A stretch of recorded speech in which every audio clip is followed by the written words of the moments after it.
با سلیمان د سلیمان پلاره لږه مشوره خو راکړه ته ولې خاموشه ناست یې کله چې تا موږ له مشوره راکړې الله پای کې ډېر خیر اچولی دی ته ولې ما له مشوره نه راکوې خالد بن ولید رضی الله تعالی ته وفرمایلو وی زه د مسلمانانو خلاف نشم کولی اگر چې زما مشوره بل شان ده اگر چې زما رای د دوی نه بدل ده خو مسلمانان وایي چې په دې ځای کې پاتې کېږو نو زه هم د دوی مطابق خبره کوم ورنه زما رای دا نه ده ابو عبیده رضی الله تعالی ته وفرمایل نه ماله به مشوره راکوي وی نشم کولی د مسلمانانو خلاف کنه د مسلمانانو خلاف نشم کولی ابو عبیده رضی الله تعالی ته وفرمایل وی تر هغې پورې زه یوه خبره هم نه کوم یو کار هم نه کوم تر څو چې تا مشوره نه راکړي خالد بن ولید رضی الله تعالی وفرمایل وی ابو عبیده کو خامخا جنگ کول غواړي او نیت دې وي که نه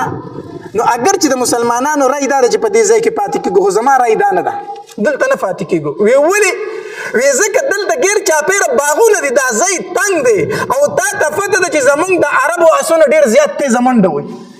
زمونږ د عربو اسونه ډېر زیات تیز دي هغې چې تر څو پورې دوران او جولان ونه خوري نو هغې فتح نشي موندلی زمونږ اسونه چې داسې د لرې نه راخوشي که او راشي نو دوی فتح مومي او بیا یې ترې وباسي او بیا پرې د بل طرفه راتاو شي زمونږ عادت د جنګ دا دی او دلته مونږ اسونه نشو ځغلولی ګیر چاپېره باغونه دي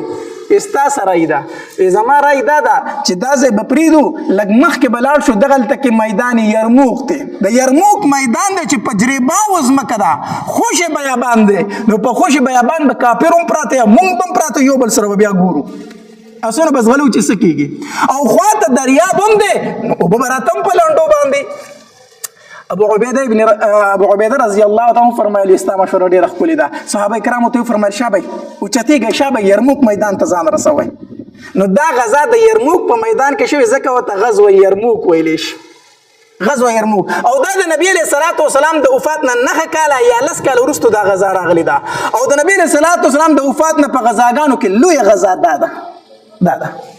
چې یرموک میدان ته ورسېدل ابو عبیده رضی الله تعالی خط ولیکو عمر رضی الله تعالی ته او عبد الله رضی الله تعالی ورکو ویلاړ شه دا خط مدینه منورې ته عمر رضی الله تعالی ورسوه چې مونږ باندې 10 لکه فوج راغلی دی او مونږ ورته صرف 2000 کسان یو څه وکړو هسې نه چې سبا راته دا وایي چې زما صحابه کرام دې هسې هلاک کړو څه وکړو مشوره راکړه او که ستا سره د جنګ کسان یې مونږ له یې راولېږه دا خط عبدالله رضی الله عنه ورکو عبدالله رضی الله عنه فرمایي ما د جمعې په ورځ باندې زه روان شوم د جمعې په ورځ روان شوم تلم د شام نه بلې جمعې ته زه مدینې منورې ته ورسېدم او چې ورسېدم د زوال ټیمو عمر رضی الله عنه په مسجد نبوي کې اودس کو د جمعې د مانځه دپاره یې ځان تیاروم چې زه یې ولیدم وی ما ته وایي چې عبدالله